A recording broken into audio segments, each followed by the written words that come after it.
Del libro de Apocalipsis, la gran multitud en el cielo. Vamos a dar lectura a Apocalipsis capítulo 7, versículos 9 al 17.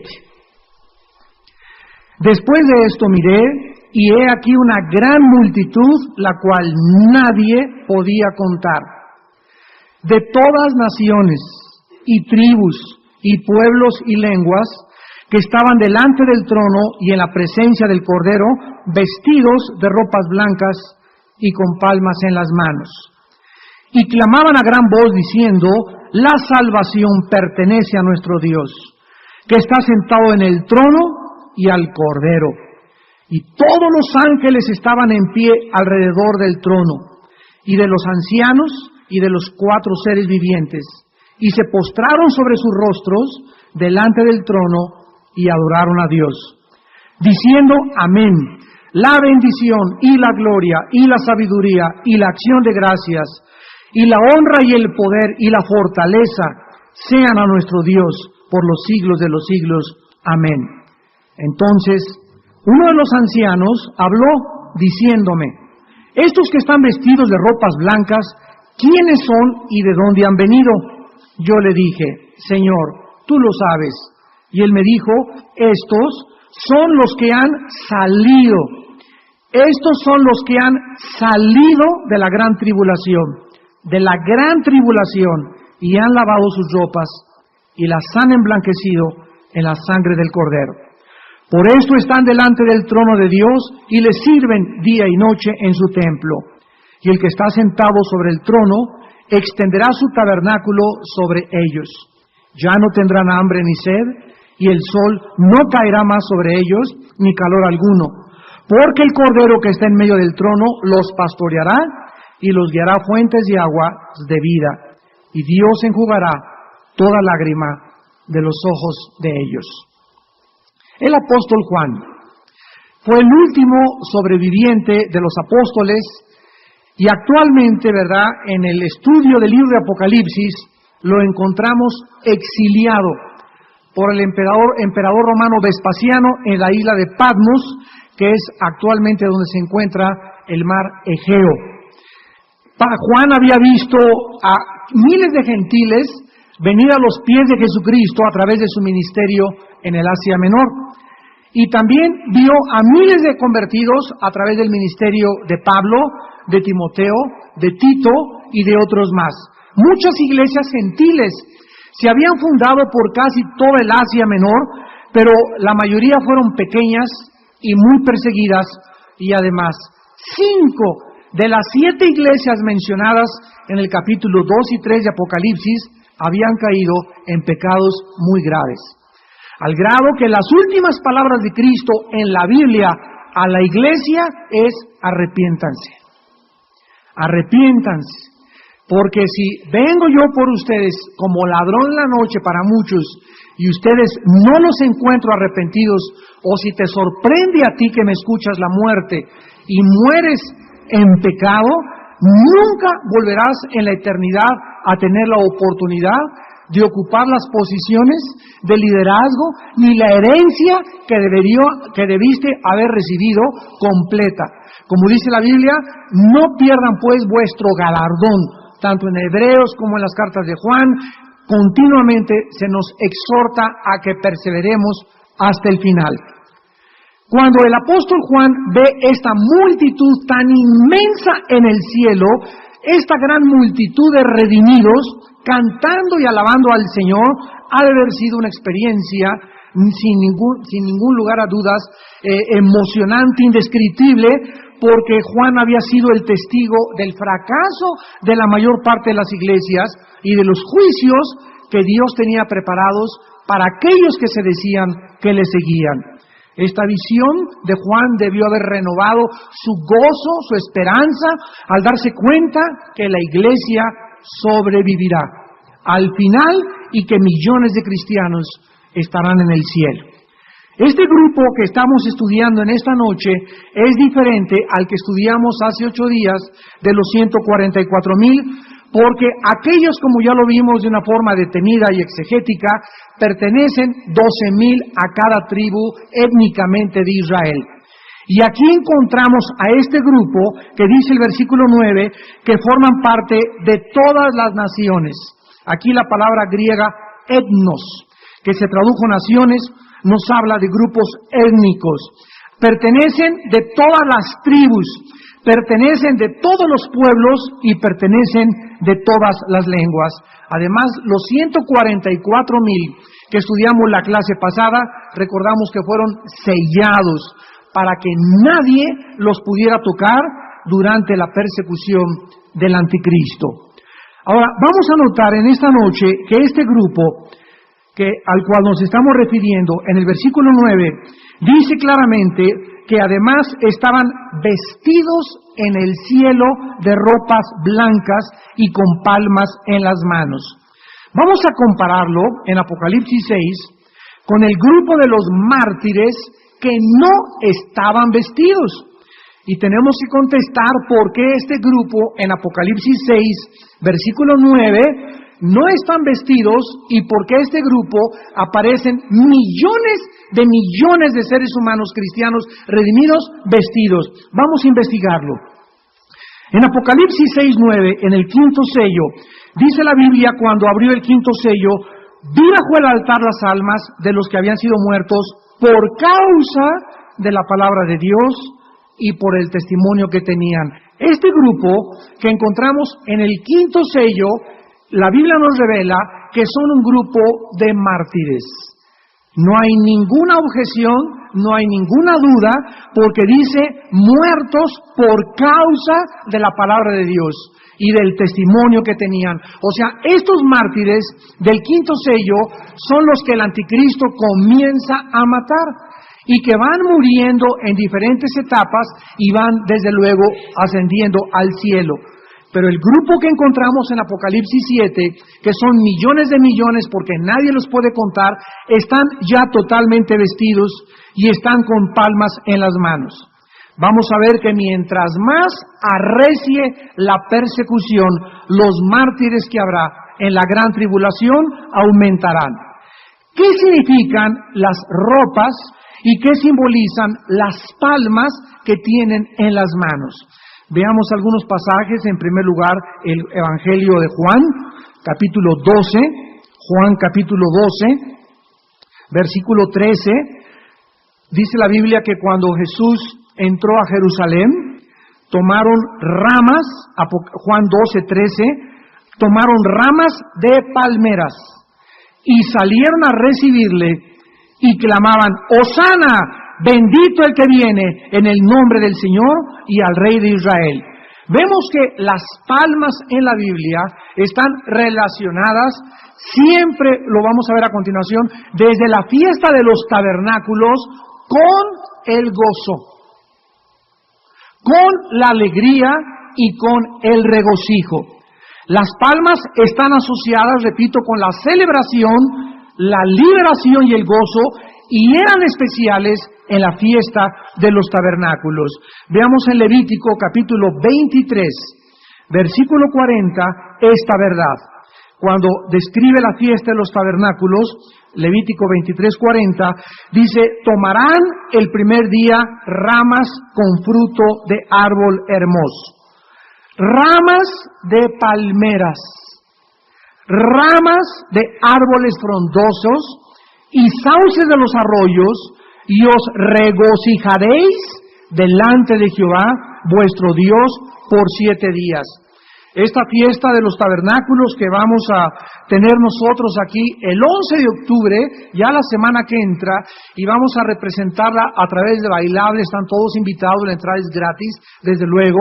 Vamos a explicar qué es los tabernáculos, por qué la celebramos cada año nosotros, no porque se nos obligue, no porque regresamos a la ley, no porque se nos mande, sino como una enseñanza visual al pueblo de Dios que asista de lo que es la fiesta de los tabernáculos. Porque cuando Cristo vino, cumplió 4 fiestas. Y las únicas 3 fiestas que faltan del calendario judío son la fiesta de las trompetas, la fiesta de la expiación y la fiesta de los tabernáculos. En la fiesta de las trompetas nos vamos a ir en el rapto. En la fiesta de la expiación o Yom Kippur se cumplirá con la salvación de Israel. Y la fiesta de los tabernáculos será la primera fiesta que celebremos entrando al milenio.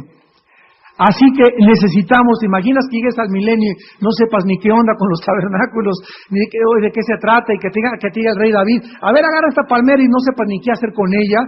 Entonces tenemos que ir preparándonos, porque la palabra en el hebreo, cuando estudiamos las fiestas en Levítico 23, nos damos cuenta que eran ensayos o rehearsals, como le llaman en inglés, de algo que viene después. Entonces vemos que estas palmas en las manos de estos santos redimidos son un símbolo en el cielo de que están celebrando la salvación que Dios les ha dado. La salvación del mundo, de Satanás, del anticristo, del pecado, de la muerte y del infierno. ¿Cómo no habrían de estar? Lo más seguro que esta multitud somos nosotros los que estamos escuchando este mensaje. Lo vamos a comprobar que es el arrebatamiento de la iglesia, y ahí vamos a estar celebrando con Dios de una forma maravillosa el que Dios nos haya salvado. Dice el versículo 10 de Apocalipsis 7, y clamaban a gran voz diciendo: la salvación pertenece a nuestro Dios, que está sentado en el trono y al Cordero. Aquí están dando testimonio de un hecho indiscutible. La salvación o la liberación que tendremos tú y yo en el cielo, la disfrutaremos porque es absoluta, totalmente la obra de Dios. Tú y yo no tenemos ninguna parte en la salvación. Dios hizo todo en la cruz del Calvario. Dios nos pudo haber dicho, bueno, si quieren entrar al cielo, váyanse a la villa de ida y de vuelta de rodillas, hagan sacrificios, pórtense bien, pero toda la salvación está relacionada con la obra de Cristo en la cruz del Calvario. Y una vez que Cristo muere en la cruz del Calvario, Él grita tetelestai en arameo, que significa consumado es. O sea, cuando Jesús exclama consumado es, implica que desde el momento que Él expiró, no había nada que agregarle a nuestra salvación y nada que quitarle. La salvación es perfecta y total con el sacrificio por una ofrenda, dice Hebreos, nos hizo perfectos a los santificados. Entonces, cuando Cristo muere, nos da el Espíritu Santo a entender que no hay nada que le podamos agregar a la salvación. Ahora, nuestra única parte es creer mediante la fe que la salvación es completa y total en Cristo Jesús, y que al recibirlo yo, recibo el paquete completo. Como dice Colosenses, en Cristo estamos completos. Una vez que tú recibes al Espíritu Santo, que eres sellado con el Espíritu Santo, recibes todo el paquete completo de Dios, toda la herencia de Dios, y no hay nada que agregarle a tu salvación. Lo único que tenemos que hacer es crecer, investigar, descubrir todo lo que involucra nuestra salvación y apropiarnos por la fe las bendiciones de las cuales somos nosotros herederos. Ahora, muy bien, una vez que vemos nosotros que no contribuimos para nada a nuestra salvación, nos damos cuenta que estos santos están vestidos de ropas blancas, mientras que los del quinto sello no están vestidos. Y la pregunta es ¿por qué? Porque los santos en el quinto sello no subieron al cielo resucitados, sino a través de la muerte. Y la Biblia asocia, síganme con cuidado, la Biblia asocia la resurrección de los muertos con el arrebatamiento de la iglesia y con el día de la ira del Señor. Vuelvo a repetir, son 3 eventos simultáneos. Cuando caiga la ira de Dios, como ya lo hemos visto sobre el mundo, en ese momento no nos ha puesto Dios para la ira, ya lo vimos en Romanos 5, en 1 Tesalonicenses 1, 1 Tesalonicenses capítulo 5, no nos ha puesto para la ira, sino para alcanzar salvación. Somos sacados, arrebatados, y en ese mismo momento cae la ira de Dios sobre el planeta Tierra. Y al mismo tiempo, los muertos en Cristo resucitarán primero. ¿Qué es lo que implica que ya están vestidos de ropas blancas? Que estos mártires del quinto sello se les dijo en el versículo 11, Apocalipsis 6, que se les vestirían con vestidos blancos y que descansasen hasta que se completara el número de sus consiervos y sus hermanos, que también habían de ser muertos como ellos. No es hasta que se complete el número de la iglesia en la que todos resucitaremos, los que esperamos en el Señor, seremos transformados e inmediatamente, ya con un cuerpo resucitado, nos está esperando, como dice 2 Corintios 5 del 1 al 3, un nuevo tabernáculo, un nuevo vestido, una nueva casa, donde esperemos solamente bajar a la tierra para reinar con Jesucristo. Entonces, esta es una evidencia tremenda en Apocalipsis 7, que la diferencia entre los mártires y estas personas es que estos fueron resucitados. Pero vamos a continuar investigando y vamos a darnos cuenta que después de que Juan ve este cuadro en el cielo, hay alrededor del trono, ¿quién está cerca del trono? Este es el trono de Dios, el micrófono. Arriba del trono, ¿quién están? Los serafines. ¿O ya se les olvidó? A los lados del trono, ¿quién están? Los querubines. Junto a los querubines, ¿quién están? Los 4 seres vivientes. Y después, ¿quiénes están? Los 24 ancianos. Y después, ¿quiénes están?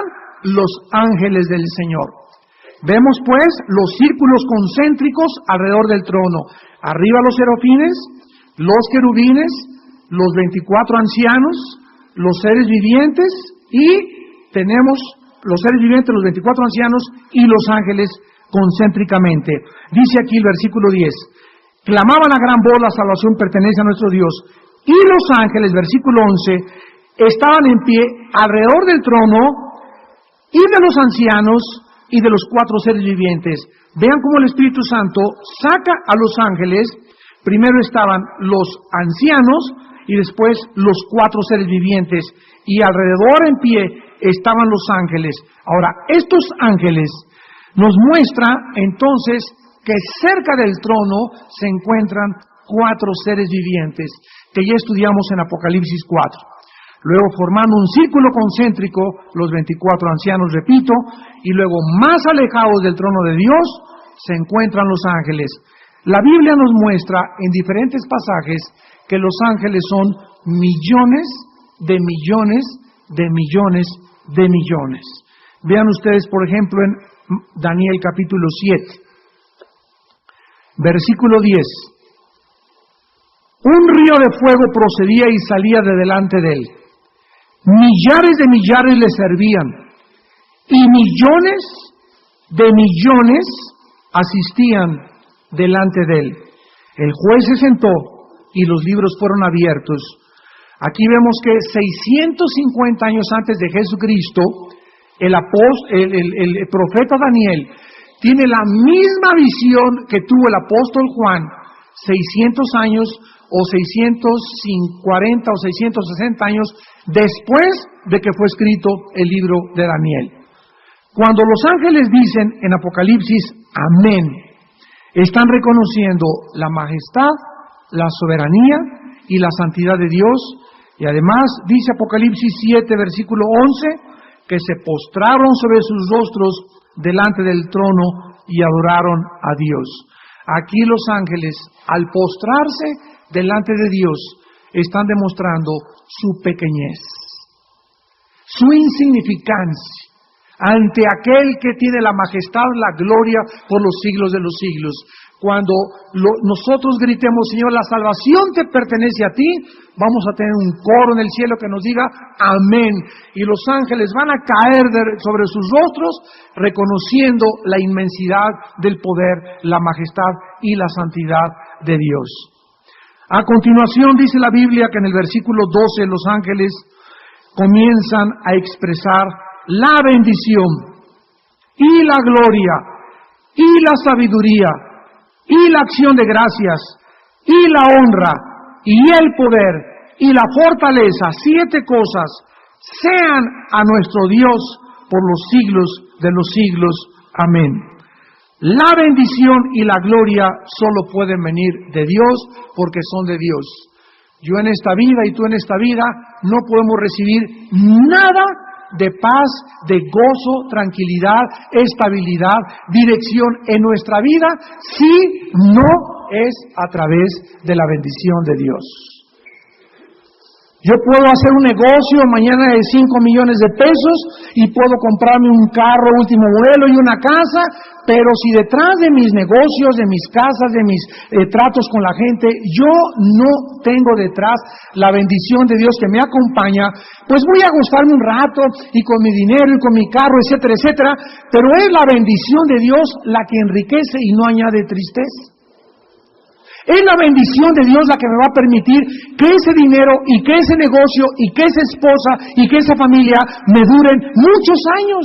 Y no solamente por tener la lotería o por tener esa mujer media hora o por tener esa copa de alcohol o por hacer ese negocio, creo que me va a ir bien. Cuando puede ser un negocio ilícito que me reditúe bendiciones a corto plazo, pero que dentro de 6 meses me encuentre en la cárcel por tranza. Y que me encuentre dentro de un año que perdí a mi familia por abandonar a tu esposa por una muchacha o por otra jovencita, y hiciste a un lado el tesoro que Dios te dio, y a la larga la maldición te alcanza, porque Dios trabaja siempre a largo plazo, el diablo trabaja a corto plazo. El diablo nos da ahorita todo aparentemente lo que nos puede hacer feliz inmediatamente, porque él es light. Todo lo que nos da el diablo es instantáneo, o lo que nos ofrece es instantáneo. A Jesús le dijo, te doy ahorita los reinos de este mundo y todas las cosas, pero ahorita, en este momento, en estos 3 años que te quedan de vida, híncate y adórame. Dice la Biblia en Hebreos 11, hablando de los héroes de la fe, que como vieron una ciudad que estaba más adelante en esta vida, dice en Hebreos 12 que Cristo, por el gozo puesto delante de él, menospreció la cruz, sufrió el oprobio. Todos los hombres de Dios en la Biblia se sostuvieron como viendo al invisible, no viendo las cosas que el mundo ahorita nos ofrece, sino lo que Dios nos ofrece después de esta vida.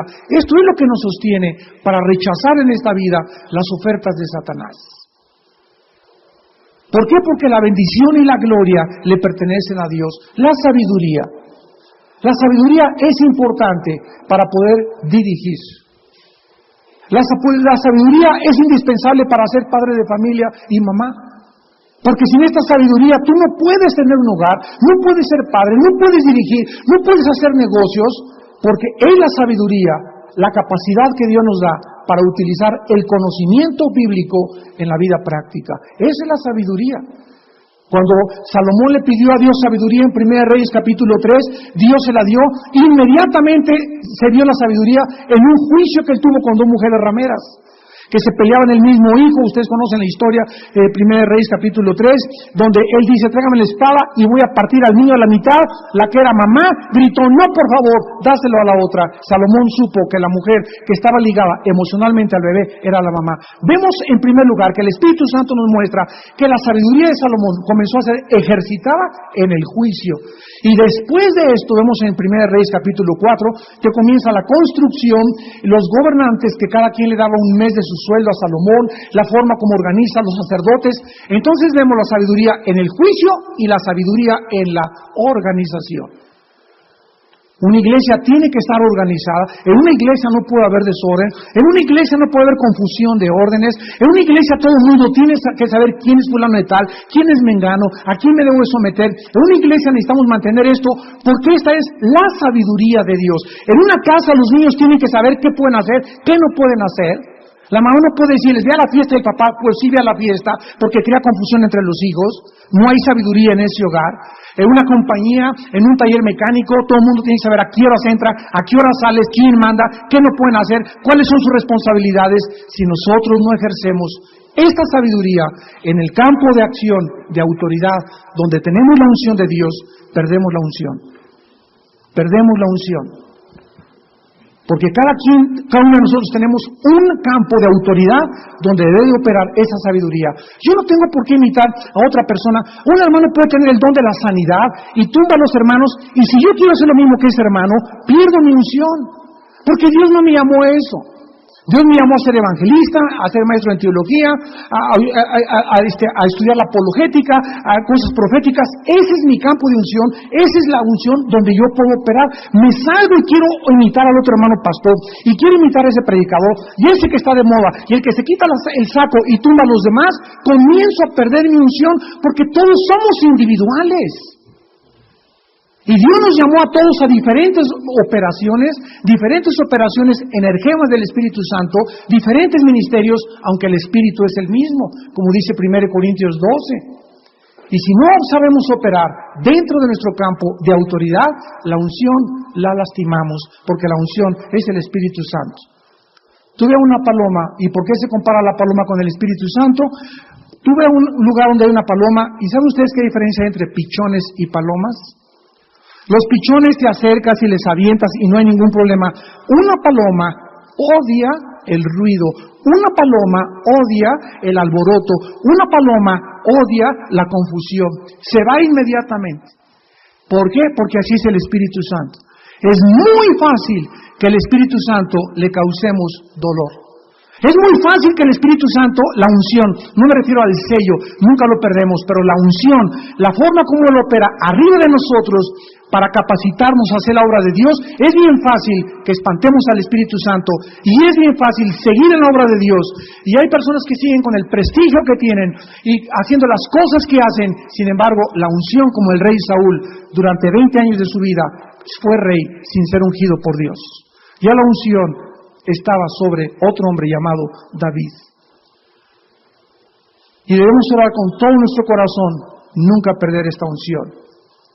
Decía un gran predicador hace algún tiempo que si el Espíritu Santo fuera quitado de la iglesia y del mundo, el 90% de las iglesias seguirían trabajando como si nada hubiera sucedido. Si el Espíritu Santo fuera quitado, el 90% de muchas iglesias seguirían trabajando como si nada hubiera sucedido. ¿A qué grado muchas iglesias, muchos ministerios, muchos hombres, muchas mujeres en el mundo que vivimos están haciendo la obra sin la unción de Dios desde hace mucho tiempo? Vemos nosotros, ahora sí entramos en materia, y dice el versículo 13 y 14 de Apocalipsis 13, entonces uno de los ancianos, esto es muy curioso y interesante, habló diciéndome, estos que están vestidos de ropas blancas, ¿quiénes son y dónde han venido? O sea, ¿se acuerdan los ancianos quiénes son? ¿Quiénes son los ancianos? En Apocalipsis 4 vimos que no eran la iglesia. Se nos enseñó que representaban los 12 apóstoles y los 12 tribus de Israel, y lo vimos, y esta es otra confirmación. Uno de los ancianos se acerca a Juan. Si los 12 apóstoles son parte de los 24 ancianos, ¿qué hace un anciano preguntándole a Juan, y Juan le hubiera dicho, yo, mi Peter, ¿cómo estás, Santiago? ¿Cómo estás, Mateo? Pero se acerca uno de los ancianos y Juan no sabe quién es ese anciano. Y la Biblia es clara que en el cielo nos vamos a reconocer. Los apóstoles reconocieron a Elías y a Moisés cuando en la transfiguración se les apareció a Cristo. Entonces se acerca uno de los ancianos y le dice a Juan, oye, ¿quiénes son estos? ¿Qué acaso el anciano no es uno de los consejeros, como vimos ya, del consejo del Sanedrín que existe en el cielo y son mucho más sabios que los seres humanos? ¿Por qué este anciano, que forma parte del consejo de la sabiduría, del trono y del tribunal cósmico de Dios, como ya lo enseñamos en Apocalipsis 4, se acerca a Juan a decirle a Juan, oye, ¿quiénes son estos? ¿Cuál es la intención del Espíritu Santo al hacer esto? Él no lo estaba haciendo para obtener información, ¿verdad? Porque lógico que ellos tienen más sabiduría, porque ella sabía la respuesta, sino que para que Juan y nosotros, los lectores, aprendiésemos de la respuesta. Y esto es una forma de operar de Dios, de los profetas y del Espíritu en la Biblia. Cuando Adán se apartó de Dios, Dios se acercó y le dijo a Adán, ¿dónde estás? ¿Se acuerdan en Génesis 3? Oye, Señor, bueno, que no eres tú omnisciente, que no eres tú saber todas las cosas. ¿Cómo le preguntas? Pues, ¿qué estás ciego? ¿No estás viendo dónde está Adán? Claro que sí sabía Dios la respuesta, pero cuando Dios le dice a Adán, ¿dónde estás?, es para que Adán supiera dónde estaba él. ¿Cuál es la respuesta? Señor, me encuentro lejos de ti. Entonces Dios continuamente hace este tipo de intersecciones en la Biblia para que nosotros nos demos cuenta cuál es el camino a seguir. Entonces esta pregunta enfatiza la verdad. Le contesta entonces Juan en el versículo 14. Señor, tú lo sabes.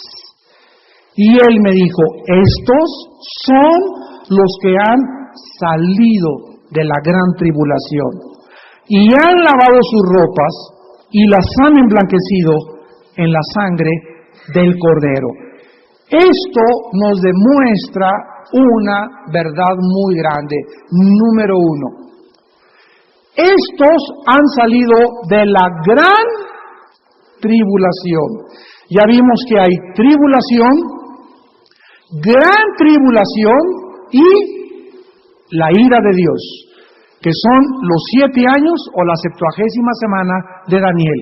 Entonces los primeros 3 años y medio son la tribulación. La gran tribulación, ¿cuándo comienza? Los que han estudiado las señales del fin del mundo en el curso que acabamos de dar, los domingos.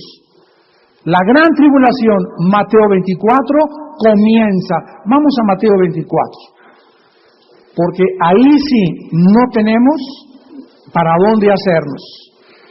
Está claramente determinado y especificado cuándo comienza la gran tribulación.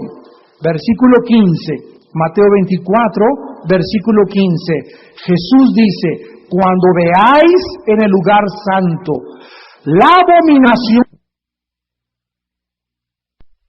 que habló el profeta Daniel, el que lea entienda, ya sabemos que la abominación desoladora es el anticristo, de acuerdo a Daniel 11 y de acuerdo a Daniel 2. Entonces los que estén en Judea huyan a los montes. Aquí hay un mensaje dirigido a los judíos. Solamente en estos versículos, no todo el capítulo 24 de Mateo, como muchos han dicho que es para el reino y que no es para nosotros. Aquí específicamente es a los judíos, porque dice claramente, los que están en Judea, no dice los que están en Toluca, o los que están en Tlalnepantla, los que están en Guatemala, los que están en Judea, huyan. ¿Por qué? Porque la abominación desoladora será cuando el anticristo desole o profane el templo que será reconstruido por los judíos. El templo no va a estar en Italia, en Inglaterra, va a estar en Jerusalén. Por favor, escápense, dice Cristo. Versículo 21, porque habrá entonces gran tribulación. O sea, ¿cuándo se inicia la gran tribulación? Cuando el anticristo profane el templo. Y sabemos qué cosa, otra cosa que es indudable, que el anticristo tendrá 3 años y medio nada más para operar. Repito, el anticristo tendrá solamente un tiempo, tiempos y la mitad de un tiempo, que son 3 años y medio, 42 meses, o 3 años con 6 meses, y no va a tener un día más el anticristo. Así lo dice Apocalipsis 13 y otros pasajes de la palabra de Dios. Entonces, si la gran tribulación comienza cuando el anticristo profana el templo, ¿cuántos años le quedan al anticristo? 3 años y medio, porque ahí comienza el derramamiento del espíritu del abismo que va a entrar al anticristo. ¿Quién va a poseer al anticristo? No va a estar Satanás, sino la bestia va a subir del abismo. Hay un principado en el abismo, que es el lugar de los muertos, donde están los ángeles caídos y los demonios, y va a subir de ese abismo, de acuerdo a Apocalipsis capítulo 11, un espíritu que ya murió y que se le salió a esa persona que operó en el pasado, y se le va a meter el anticristo, y la bestia, que es llamada el anticristo en Apocalipsis, va a ser poseída por ese espíritu que está en el abismo ahorita, que va a salir del abismo, que va a entrar en él y que le va a dar al anticristo la fuerza, el poder y el reinado de Satanás.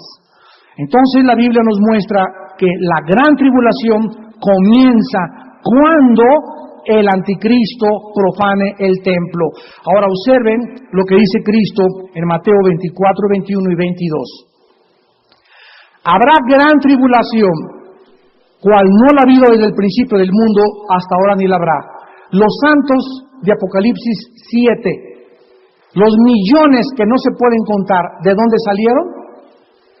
De esta gran tribulación, no de la tribulación, que es una cosa, hay otra cosa que es la gran tribulación y hay otra cosa que es la ira de Dios. Tenemos que, al estudiar la Biblia de una forma escatológica, diferenciar entre la tribulación, que es el principio de dolores, las guerras, las pestes, las hambres, los primeros 4 sellos del Apocalipsis. Después tenemos que diferenciar entre el inicio de la gran tribulación y entre la ira de Dios. ¿Y de cuál nos va a salvar Dios? De la ira nos va a salvar Dios. No dice un solo versículo en la Biblia que seremos salvados de la tribulación ni de la gran tribulación. Seremos salvados de la ira de Dios, que es diferente a la gran tribulación. Esto es importante. Ahora dice el versículo 22, y si aquellos días no fuesen acortados, ¿qué días está hablando Jesús? De la gran tribulación. ¿Cuánto va a durar la gran tribulación? Nadie sabe. ¿Cuánto va a durar la tribulación? 3 años y medio. La gran tribulación no sabemos porque será acortada. ¿Cuándo va a ser acortada? Cuando Dios saque, cuando se inicie la gran tribulación, a los santos que estamos estudiando en Apocalipsis 7. Dice, si aquellos días no fueron acortados, nadie sería salvo, mas por causa de los escogidos, aquellos días serán acortados. O sea que cuando el anticristo esté persiguiendo a la iglesia, habrá millones de cristianos todavía en el planeta Tierra. Si el rapto tuviera lugar 7 años antes de la gran tribulación, entonces estamos viendo que en 3 años y medio se convirtieron millones de seres humanos y tenemos entonces 2 raptos en lugar de un rapto. Y esto no es posible. Repito, si alguien dice que el rapto es antes de la tribulación, se fueron todos al cielo. Y no es posible que en 3 años y medio, sin cristianos, se hayan convertido millones de personas para que en 3 años y medio estén dispuestos a dar su vida por Jesucristo. Ahora, esto es algo tremendo porque nos confirma, vuelvo a repetir, la gran verdad que está establecida aquí. Por causa de los escogidos, aquellos días serán acortados. Yo recuerdo que a mí me enseñaron en este pasaje que los escogidos eran judíos y que por causa de los judíos escogidos serían acortados. Sin embargo, hemos visto que los judíos de la gran tribulación nadie los puede tocar porque tendrán el sello de Dios. Y la multitud que vemos en el cielo son 2 grupos, uno los 144,000 y otro los millones. Y los que vemos en el cielo salieron de la gran tribulación. ¿Cómo pueden de repente encontrarse en el cielo millones de seres humanos, todos al mismo tiempo, aparecen de repente en el cielo si no es a través del arrebatamiento? ¿De qué otra forma podría millones de seres humanos aparecer de repente en el cielo con palmas, vestidos, implicando que fueron resucitados, alabando a Dios, si no es a través del arrebatamiento? El anticristo no podría matar a millones de personas en las montañas de México, en las montañas de Estados Unidos, porque el gobierno del anticristo se limitará a Jerusalén, el Asia Menor y Europa. Así que esto es absolutamente imposible, demostrando, ¿verdad?, que el arrebatamiento de una forma inequívoca y muy clara se encuentra entre el 6º y el 7º sello del Apocalipsis.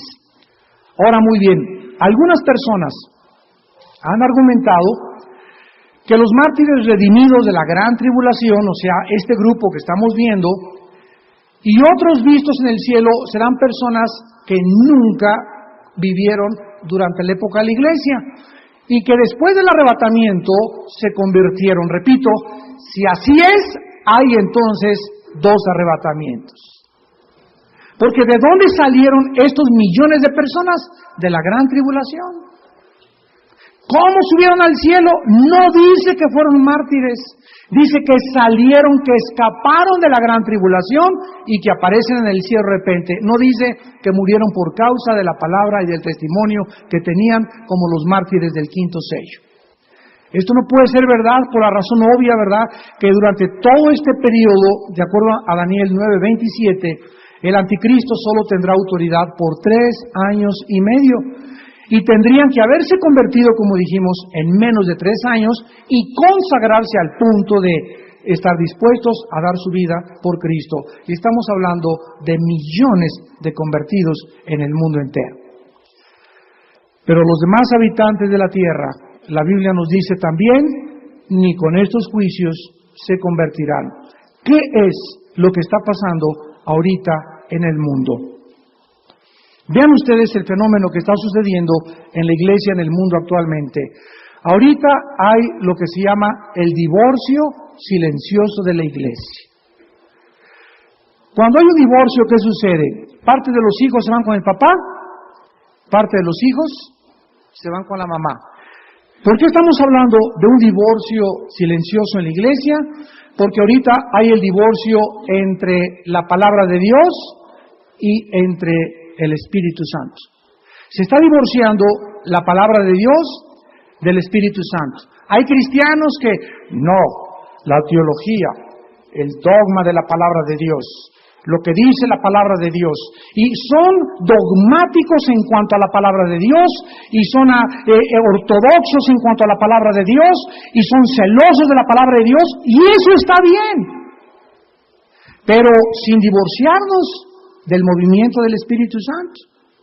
Y hay otros ahorita en la iglesia que puras lenguas, bautismo en el Espíritu Santo, caerse al suelo, y le ponen énfasis nada más al Espíritu Santo y se divorcian, se olvidan, y este grupo dice, es que no hay que predicar de doctrina. Fíjense qué barbaridad. Nosotros no tenemos que predicar la doctrina. Yo conozco predicadores que me dicen, yo no necesito armar un mensaje porque el Espíritu Santo me inspirará en ese momento. Se divorcian de la palabra y solamente confían en el Espíritu Santo, y no es posible, porque tenemos que unir a la palabra con el Espíritu Santo. Entonces no es posible que estés en un grupo, que te vuelvas una persona dogmática, ortodoxa, y que tengas una teología increíblemente buena y no tengas amor por tus demás hermanos. Yo recuerdo cuando yo acepté los dones carismáticos, pertenecía a un grupo muy conservador, y ahora esos de ese grupo ni siquiera me hablan. Yo le decía a mi esposa, ¿de qué me sirvió muchas veces tener una buena doctrina y una buena teología si no había amor, ni compasión, ni misericordia? Y hay otros hermanos que puras lenguas, puros milagros, puras sanidades, puro Espíritu Santo, y no saben ni papa de teología, y predican cada burrada, porque creen que nada más pueden depender del Espíritu Santo. Ven, hay un divorcio silencioso en la iglesia de Jesucristo en los tiempos que estamos viviendo, entre la palabra y entre el Espíritu. Y lo ideal es juntar la palabra, que seamos hombres de la palabra, que seamos ortodoxos de la palabra, pero que también el Espíritu Santo dentro de nuestra vida tenga la libertad de poder usar mi vida con los dones del Espíritu Santo basados en la palabra. Porque si me vengo al Espíritu Santo y dice la Biblia, si yo hablo lenguas y no edifico en la iglesia, soy como trompeta que suena sin sonido y como címbalo que retiñe. Los dones ejercidos, divorciados de la ley y de la forma como se establece la doctrina y las leyes en Corintios 14, de cómo usar las lenguas en la iglesia, crea confusión en la iglesia. Y por eso en 1 Corintios 14 se prohíbe en las iglesias hablar en lenguas. Se prohíbe. Si quieres hablar en tu vida, háblalas y pídele a Dios cómo interpretarlas. Y si alguien quiere en la iglesia hablar en lenguas, que sea 1, 2 o 3 por turno, otro interprete y los demás callen. Entonces, ¿por qué hay iglesias donde todos hablan en lenguas? Porque se divorciaron de la palabra. Y porque solamente creen que esa libertad les puede llevar cuando no se dan cuenta que la Biblia nos dice que tropezamos a los nuevos que vienen a la iglesia. Porque tú vienes a hablar, no sabes ni si es chino lo que estás hablando, zapoteco, azteca. Y los dones no son para eso, los dones son para edificar el cuerpo de Cristo. Se dan cuenta el divorcio silencioso que la iglesia de Jesucristo está atravesando. Y lo más difícil en la vida cristiana es encontrar el equilibrio entre el Espíritu y la palabra de Dios. La respuesta de Juan es muy clara en Apocalipsis 7. Han salido de la gran tribulación, toda esta inmensa multitud. fue arrebatada entre el sexto y el séptimo sello, o sea, el mismo día en que la ira de Dios cae sobre el mundo, tendrá lugar el arrebatamiento de la iglesia. Cuando dice han salido, no significa que han escapado de ella, sino que vienen después de haberla sufrido. Veamos, por ejemplo, en Marcos capítulo 13, Marcos 13, que también habla Cristo de la gran tribulación, lo que este apóstol de Cristo, lo que este hombre de Dios, Marcos no fue apóstol de Cristo, dice acerca de la gran tribulación. Marcos 13, 19 y 20. Porque aquellos días, dice Jesús, serán días de tribulación, cual nunca ha habido desde el principio de la creación que Dios creó hasta este tiempo, ni la habrá. Y si el Señor no hubiese acortado aquellos días, nadie sería salvo. Mas por causa de los escogidos que Él escogió, acortó aquellos días. O sea, si Cristo no interviene y saca a su iglesia después de la gran tribulación, sería difícil que las personas pudieran salvarse del peligro y la persecución del anticristo. Y finalmente vamos a comparar un versículo en el Antiguo Testamento en Daniel 12. Versículo 1, que habla del mismo tiempo, y vean el enfoque y la perspectiva que el Espíritu le dio a Daniel. Dice en Daniel 12, en aquel tiempo. Esta palabra tiempo en el hebreo es la palabra et, de tato h, et. Y es la palabra griega kairos. En la Biblia hay dos palabras griegas, sobre todo en el Nuevo Testamento, que son cronos, que significa cronología. De ahí tenemos que significa tiempo medido. O sea, la cronología de Juan Díaz. A los 10 años hizo esto, a los 20 años hizo esto, es el tiempo cronos, el que está cronometrado, cronológico. Y el tiempo kairos son tiempos específicos que Dios le da a cada tiempo en su persona. Por ejemplo, Dios tiene un kairos para que tú te cases. Dios ha determinado que te cases a los 25 años con esa muchacha. Si tú ahorita sigues la palabra de Dios y eres una persona sometida a tus autoridades, sujeta, manso, quebrantado de corazón, te estás dirigiendo a los kairos que Dios tiene para tu vida, para que exactamente en el tiempo de Dios, ese gansito marinela, ese panquecito que Dios tiene para tu esposa, para ti como tu esposa, te la encuentres, no tienes que andarla buscando, no tienes que ponerte en minifalda para que le caigas bien a ese muchacho, ni en pantalones, ni tienes que andarles hablando a los muchachos. Dios tiene para ti esa persona en el kairos de Dios, si tú no buscas aquello que Dios te da gratuitamente. Porque Dios le da lo mejor a los que le dejan escoger a Él. Dios tiene un kairos para ti, para ese negocio. Dios tiene un kairos para ti, para el sufrimiento que vas a pasar. Va a ser tiempo, hay tiempo para morir, tiempo de sufrir, tiempo de guerra, tiempo en paz. Ese se llama el kairos, los tiempos específicos de Dios. Y cuando en Daniel 12 dice, en aquel tiempo, es la palabra kairos o et en el hebreo, significa que hay un tiempo específico cuando se va a levantar Miguel. ¿Quién es Miguel? El arcángel de los huestes espirituales angelicales de Dios. En ese tiempo específico de Dios se va a levantar Miguel, que está de parte de los hijos de tu pueblo. O sea, Miguel siempre en la Biblia está a favor del pueblo de Dios. Porque la palabra Mikael en el hebreo, de donde tengo la palabra Miguel, significa ¿quién como Dios? Si tú te llamas Miguel, significa ¿quién como Dios? Ahora vean lo que dice. En aquel tiempo, en un tiempo específico que viene, desde luego, se va a levantar Miguel y será tiempo de angustia.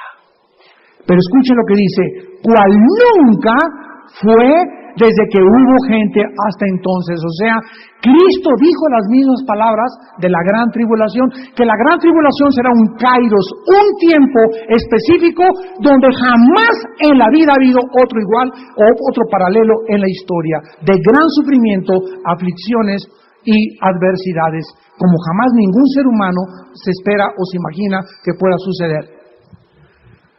Y dice, y en aquel tiempo, otra vez en el hebreo se vuelve a usar la misma palabra et, o sea, en ese tiempo específico de lo que acabamos de leer, será libertado tu pueblo. En ese tiempo de angustia, cuando se levante Miguel, será libertado tu pueblo, todos los que se hallen escritos en el libro. Tanto Daniel como Jesucristo, como Pablo, como el apóstol Juan, asocian la liberación, el rescate, el arrebatamiento del pueblo de Dios durante el tiempo de la angustia. Y es precioso cuando estudiamos las raíces etimológicas de todas estas palabras, porque ya no quedan dudas al respecto, ¿verdad? A mí me encanta profundizar en las etimologías de las raíces griegas, porque es la única forma de poder trazar bien la palabra de Dios y no equivocarnos y hablar, ¿verdad?, cosas que muchas veces no puedan estar asociadas con lo que está diciendo el Espíritu Santo. Y terminamos en Apocalipsis y dice la Biblia que estos hombres y mujeres, de los que sin duda alguna estamos tú y yo, estaremos delante del trono de Dios. Apocalipsis 7:15. Le vamos a servir día y noche. El cielo no es una nube con una arpa y una limonada. El cielo no es inactividad. El cielo es actividad continua, como lo vamos a ir desarrollando. Le vamos a servir. El que está sentado extenderá sobre nosotros su esqueno, en el griego, su tabernáculo sobre ellos. O sea, esto significa que estaremos protegidos eternamente bajo la presencia de Dios. Y ya no tendremos hambre ni sed, ni el sol caerá más sobre nosotros, ni calor alguno. Estos creyentes, ¿verdad?, todos nosotros nunca vamos a experimentar jamás ya la necesidad física de tener sed, agua, ni tampoco de la comida para sobrevivir.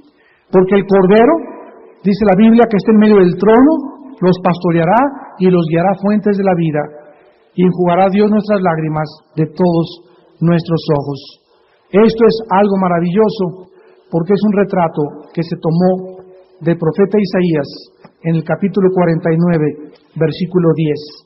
Y el profeta dijo: no tendrán hambre ni sed, ni el calor ni el sol los afligirá, porque el que tiene de ellos misericordia los guiará y los conducirá a manantiales de agua. La figura de Dios como pastor la encontramos desde el Salmo 23, Jehová es mi pastor, hasta el pastor del pacto eterno en Hebreos 13:20, hasta el gran príncipe de los pastores en las cartas del apóstol Pedro. Es importante que tú, si tienes ahora a Cristo como tu pastor, recuerdes que siempre lo será después de esta muerte también. Seguiremos en la otra vida siendo pastoreados por Él, dirigidos por Él, confortados por Él, guardados y protegidos bajo sus santas alas. Y nadie ni nadie jamás nos podrá separar del amor que es en Cristo Jesús. ¿Cuántos de ustedes se encuentran como ovejas desamparadas sin pastor? Por allá llorando, por allá balando, arañado, no tienes dirección en tu vida, no tienes paz en tu vida, no sabes de filosofía en filosofía, de copa en copa, de mujer en mujer, de cine en cine, de teatro en teatro, buscando cuando alguien dice en esta vida: yo soy el agua de vida. Si tú supieras quién es el que te dice: dame de beber, tú le darías y él te daría el agua de la vida. ¿No quisieras tú en esta noche venir a recibir este regalo, que es la salvación de tu alma mediante tu fe en la sangre derramada de Cristo en una cruz? Oremos.